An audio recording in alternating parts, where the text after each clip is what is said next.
السلام علیکم ورحمۃ اللہ وبرکاتہ۔ محترم سامعین، امید ہے کہ آپ حضرات خیر و عافیت سے ہوں گے۔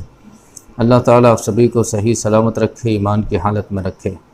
دوستو، اس وقت کی سب سے بڑی خبر لے کر کے حاضر ہوا ہوں۔ 2100 ریال کے بارے میں آپ کو بتاؤں گا کہ کچھ حاجیوں کو 2100 ریال دیے جا رہے ہیں۔ وہ کون سے حاجی ہیں جنہیں 2100 ریال دیے جا رہے ہیں؟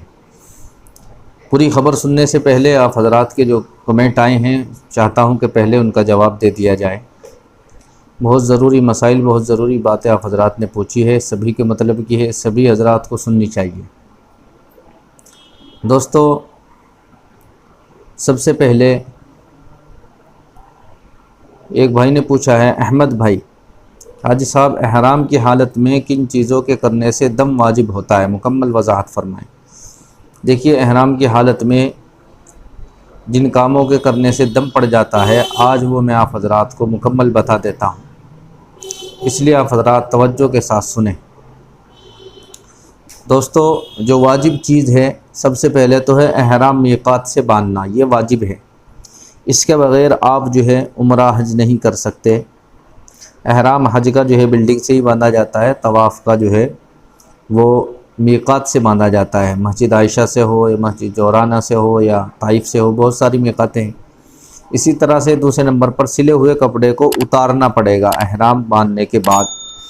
اسی طرح سے ممنوعات احرام سے بچنا، جن چیزوں کو منع کیا گیا ہے ان سے بچنا، یہ بھی واجب ہے۔ اور تلبیہ پڑھنا، ایک مرتبہ سے زائد تلبیہ پڑھنا، یعنی کم سے کم 3 بار جو ہے آپ پڑھیں۔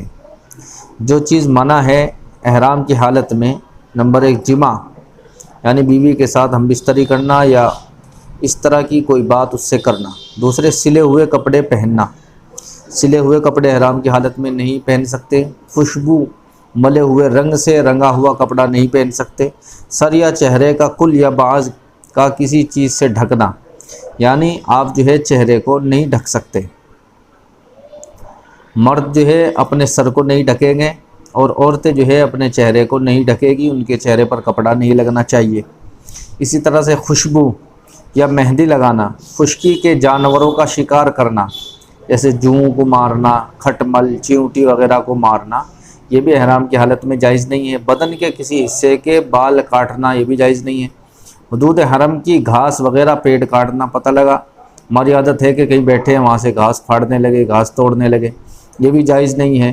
بدن کا میل کچیل دور کرنا، یہ بھی احرام کی حالت میں جائز نہیں ہے کہ پسینہ آ رہا ہے، بیٹھے بیٹھے رگڑا مار رہے ہیں جس سے جو ہے میل اتر رہا ہے، یہ احرام کی حالت میں نہیں کرنا۔ زیب و زینت اختیار کرنا، یہ بھی نہیں کرنا ہے آپ کو، بالکل سیدھے سادے رہنا ہے۔ بلا ضرورت بدن کے کسی حصے پر پٹی باندھنا، یعنی اگر مجبوری ہے، زخم ہے، کوئی بیماری ہے تو مجبوری میں پٹی باندھ سکتے ہیں، ورنہ کوئی پٹی وغیرہ باندھنا بھی جائز نہیں ہے۔ آگ پر پکی ایسی خوشبودار چیز کھانا جس کی خوشبو باقی ہو، یعنی پکنے کے بعد بھی خوشبو آ رہی ہو، تو ایسی چیز بھی کھانا جائز نہیں ہے۔ یہ سب چیزیں حالت احرام میں منع ہے، جن سے بچنا ضروری ہے۔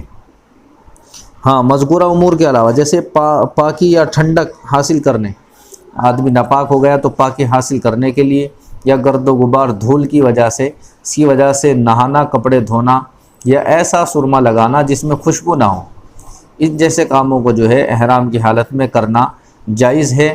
اور یہ غنیۃ الناسک ایک کتاب ہے، اس کے اندر لکھا ہوا ہے، واللہ عالم۔ دوستو، اس کے علاوہ محمد فیضان بھائی نے پوچھا ہے کہ حاجی صاحب راشن کا سامان کارٹون میں رکھنا یا تھیلے میں؟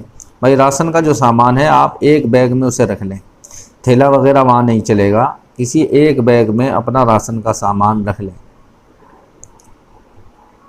اسی طرح سے ایک بھائی نے پوچھا ہے، محمد استخار، کہ بھائی حج پہ جاتے وقت لیڈیز لوگ نقاب لگا سکتی ہیں کہ نہیں؟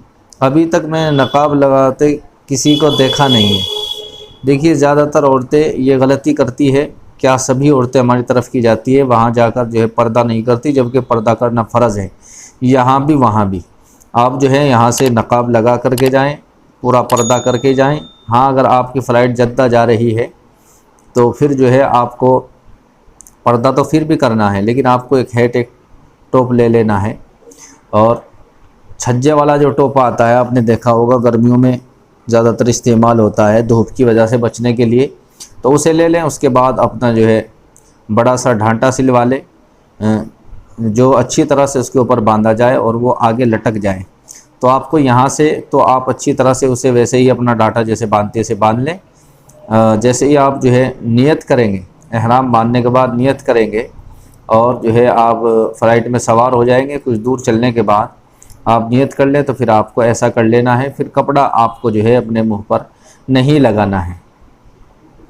اسی طرح سے ایک بہن نے پوچھا ہے کہ آپ نے نبی ابھی بتایا کہ طواف وداع میں صحیح نہیں ہے، پلیز اس کی پوری طرح وضاحت فرمائیں۔ دیکھیے پوری طرح وضاحت یہ طواف وداع جو ہے یہ رخصت ہونے کا طواف ہے کہ اب ہم اللہ کے گھر کو چھوڑ کے جا رہے ہیں، تو یہ سادے کپڑوں میں ہوتا ہے، سادہ طواف جیسے ہم کرتے ہیں ایسا ہی ہوتا ہے، بس طواف کیا، اس کے بعد صحیح اور رمل وغیرہ اجتباء وغیرہ یہ سب جائز نہیں ہے، صرف طواف کیا طواف وداع کے نام سے، بس طواف وداع ہو گیا۔ اسی طرح سے فرید احمد بھائی نے پوچھا ہے کہ میرا جو کور نمبر ہے وہ 675 ہے، میری فلائٹ کب کی ہے؟ بھائی آپ کی فلائٹ کہاں سے آئے گی؟ میں نے چیک کر لیا ہے، آپ نے 1 روپیہ جمع نہیں کیا ہے، تو آپ کی فلائٹ کہاں سے آ جائے گی؟ ایک بھی قسط آپ کی جمع نہیں ہوئی ہے، آپ کی درخواست کو کینسل کر دیا گیا ہے، اب آپ حج کو نہیں جا سکتے۔ اب آپ پیمنٹ جمع نہ کریں، کبھی اب کرنے لگے، اب کرنے سے کچھ نہیں ہوگا کیونکہ حج کمیٹی کی طرف سے کینسل کر دیا گیا ہے۔ اسی طرح سے محمد عظیم الدین بھائی نے کہا ہے کہ میں حیدرآباد تلنگانہ سے ہوں، میں نے فل پیمنٹ کر دیا ہے اور ٹیکہ بھی لے لیا ہے، لیکن ابھی تک نہ ویزا معلوم ہے نہ فلائٹ کی تاریخ معلوم ہے۔ دیکھیے ابھی حج کمیٹی کی طرف سے تلنگانہ والوں کے لیے فلائٹ کا اعلان نہیں ہوا ہے، جیسے ہی اعلان ہوگا انشاءاللہ آپ کو بتایا جائے گا۔ فرحان کریم بھائی نے پوچھا ہے کہ حاجی صاحب یہ کوئی بہن ہے، انہوں نے پوچھا ہے کہ حاجی صاحب میں اکیلی جا رہی ہوں، بتائے کہ جب کسی دوسرے کا عمرہ کرنے ہر دفعہ عائشہ مسجد جانا پڑے گا اور صفا مروہ کون سی دعا پڑھنا ہے؟ دیکھیے صفا مروہ آپ کو دوڑنا ہے، اس میں جو بھی آپ سے دعا آتی ہو، جیسے سبحان اللہ الحمدللہ استغفار، جو دعائیں آپ کے یاد ہو وہ پڑھ سکتی ہیں، بس نیت تو آپ کر لیں گے، نہیں تو ان الصفا والمروۃ من شعائر اللہ، یہ قرآن کی آیت بھی ہے، یہ دعا ہے، آپ اسے پڑھ سکتی ہیں، جو بھی آپ سے آتا ہو آپ وہ پڑھ سکتی ہے۔ اگر آپ نے کچھ بھی نہیں پڑھا صرف چکر ہی لگا دیے تو اس سے بھی جو ہے ادا ہو جائے گا۔ اسی طرح محمد جعفر بھائی نے پوچھا ہے کہ حاجی صاحب میرے ابو امی کی فلائٹ ڈیٹ جو ہے 2/6/2023 ہے، 8:30 بجے PM ہے، تو ہمیں ایئرپورٹ کس وقت پہنچنا ہے؟ بھائی ایئرپورٹ پہ آپ کو 6 گھنٹے پہلے پہنچنا ہے، حج کمیٹی آف انڈیا نے جو بتایا کہ 6 گھنٹے پہلے ایئرپورٹ پر پہنچ جائیں۔ اسی طرح سے رفیع احمد بھائی نے کہا ہے کہ جناب آپ نے کہا کہ طواف وداع میں سعی بھی نہیں ہے اور رمی بھی نہیں ہے، رمل بھی نہیں ہے، مگر ایک دوسری سوال کے جواب میں آپ نے جو ہے طواف وداع میں صحیح بتایا ہے۔ نہیں بھائی میں نے نہیں بتایا، میں نے اب تک نہیں بتایا کہ طواف وداع میں صحیح بھی کرنا ہے۔ اگر آپ نے سنا ہے اچھی طرح سے اسے سن لیں، اور اگر ایسا ہو بھی گیا ہے تو ہو سکتا ہے غلطی سے الفاظ زبان سے نکل گئے ہوں، ورنہ طواف وداع میں صحیح نہیں کرنا ہے، یہ میں بار بار آپ کو بتا رہا ہوں۔ اسی طرح سے ایک بھائی نے پوچھا ہے کہ وہاں ویل چیئر ملے گی کہ نہیں؟ بھائی ویل چیئر جو ہے آپ کو خریدنی پڑے گی، آپ یہاں سے خرید لیں یا وہاں سے خرید لیں، وہاں ملنا مشکل ہے۔ اگر آپ تلاش کرنا چاہیں تو مکے میں، مدینے میں تو مجھے معلوم نہیں ہے، مکے میں جہاں نبی کا مکان ہے وہاں ایک کمرہ ہے، وہاں سے جو ہے مل سکتی ہے، وہاں آپ جا کر کے تلاش کر لینا۔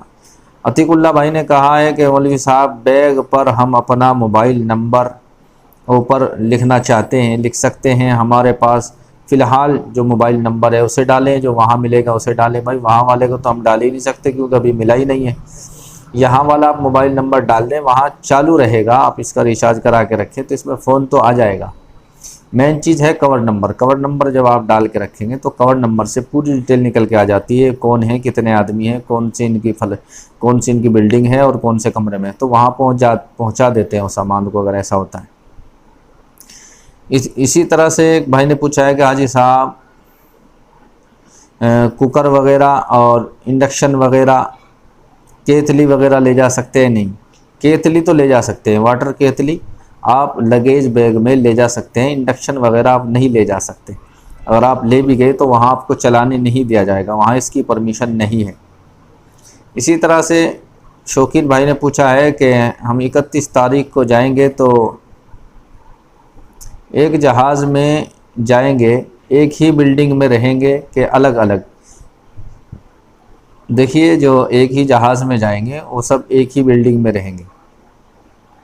بہت سی دفعہ بلڈنگ چھوٹی ہوتی ہے تو آدھوں کو بانٹ بھی دیا جاتا ہے کہ آدھوں کو دوسری بلڈنگ میں، آدھوں کو دوسری میں کر دیا جاتا ہے، پر زیادہ تر ایسا ہی ہوتا ہے کہ پوری فلائٹ کے آدمی ایک ہی بلڈنگ میں رہتے ہیں۔ اسی طرح سے دوسرا سوال انہوں نے پوچھا ہے کہ پاسپورٹ جی ملے گا کہ کوئی بھی حاجی کو ہی ملے گا یا کوئی بھی جا کر کے لا سکتا ہے؟ بھائی کوئی بھی جا کر کے لا سکتا ہے۔ 29 تاریخ کو آپ جو ہے پاسپورٹ لینے کے لیے چلے جائیں، اور جو آپ کی پیمنٹ کی سلپ ہے آپ انہیں لے کر کے ضرور چلے جائیں۔ اسی طرح سے ثاقب بھائی نے پوچھا ہے کہ بلڈنگ نمبر، روم نمبر، مکتب نمبر کب ملے گا؟ اور یہ آپ کو وہاں جانے سے پہلے ضرور مل جائے گا۔ اسی طرح سے عمران علی بھائی نے پوچھا ہے، معراج حسین بھائی، انہوں نے کہا ہے کہ میں آسام سے ہوں، میری امی اس بار حج پہ جا رہی ہے جس میں ساری عورتیں ہیں، ان کا فلائٹ گوہاٹی امبارکیشن پوائنٹ سے تھا، لیکن ابھی کور نمبر پہ دو فلائٹ دکھا رہا ہے۔ آپ کی فلائٹ بھائی چینج ہوگی، بیچ میں جو ہے دوسری جگہ جائے گی، اس کے بعد جو ہے جائے گی۔ اسی طرح سے دوستو بس یہاں تک یہ آپ حضرات کے سوال تھے جن کا میں نے اچھی طرح سے جواب دے دیا ہے۔ اب جو مین خبر ہے اس کی طرف چلتا ہوں کہ کن لوگوں کو 2100 ریال دیے جا رہے ہیں۔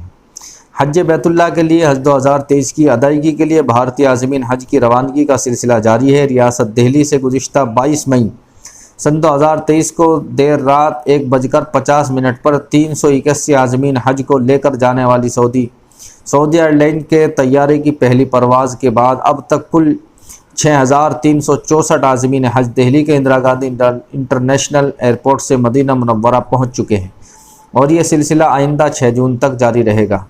اس درمیان آج سے خادم الحجاج کی روانگی بھی شروع ہو گئی ہے۔ جو حاجیوں کی خدمت میں جو لوگ جاتے ہیں ان کو جو ہے، ایک تو وہ سرکاری آدمی کو لیتے ہیں، عام آدمی نہیں جا سکتا، اس کے علاوہ ان کا جو ہے آنا فری جانا فری، اور جو ان کی تنخواہ یہاں تھی جس ڈیوٹی میں وہ تھے تو وہ تنخواہ ان کو جو تو ملتی ہے۔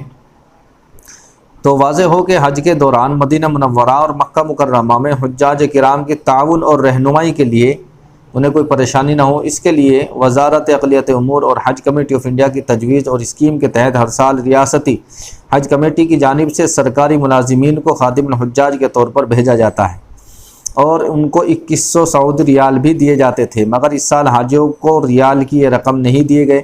اس سلسلے میں کوئی وضاحت نہیں کی گئی۔ ایسی صورت میں منتخب خادم الحجاج تذبذب کا شکار تھے۔